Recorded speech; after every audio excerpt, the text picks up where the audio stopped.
असेल तर शारीरिक श्रम हे तुम्हाला करावंच लागतील।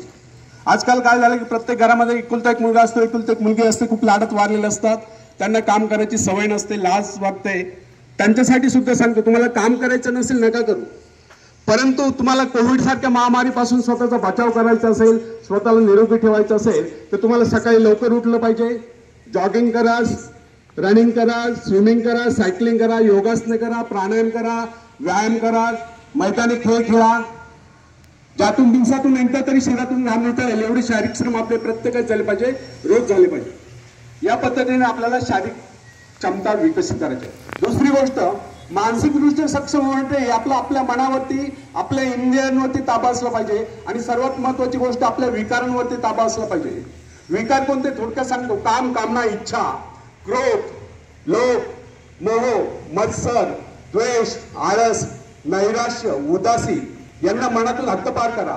नेहमी आनंदी राहा, उत्साही राहा, कार्यतत्पर राहा, स्वतःला चांगल्या कामामध्ये व्यस्त ठेवा, चांगले विचार आत्मसात करा, त्या विचार कृतीत आणा, आचरणात आणा, त्यातून तुमचा भविष्यकाळ उज्ज्वल होईल।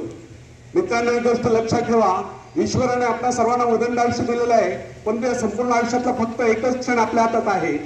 गेला तो भूतकाळ इतिहास जमा झाला, येणारा भविष्यकाळ आपल्याला माहिती नाही।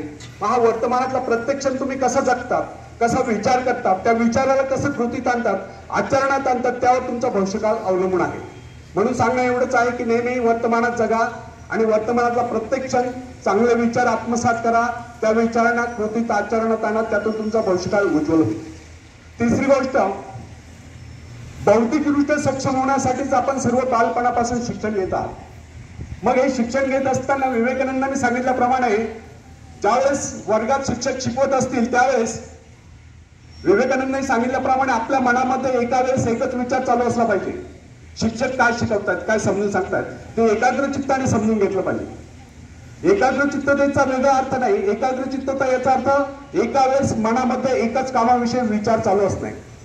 मग ज्यावेळेस शिक्षक शिकवत असतील त्या विषयावरतीच आपलं कॉन्सन्ट्रेशन झालं पाहिजे, ते जे काय समजून सांगतात त्याचं व्हिज्युअलायझेशन झालं पाहिजे, त्याचं चित्र मनामध्ये उभं असलं पाहिजे। अशा पद्धतीने तुम्ही एकाग्र चित्ताने अभ्यास कराल तर तुम्ही निश्चितच ज्ञानी व्हाल।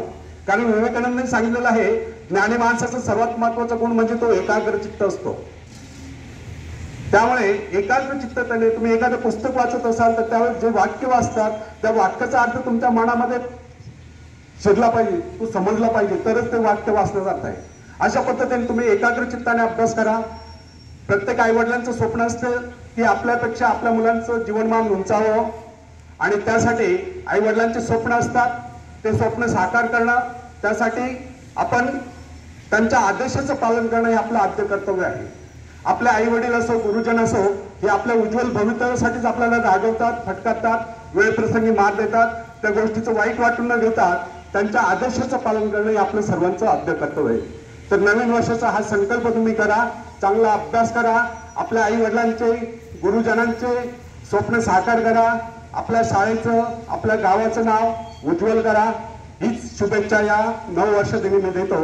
धन्यवाद। च्या माध्यमातून आपल्याला करून दिला की आपल्या जीवनात जर आपल्याला सक्सेस व्हायचं असेल तर आपण काय केलं पाहिजे याचं चांगलं मार्गदर्शन या ठिकाणी केलं।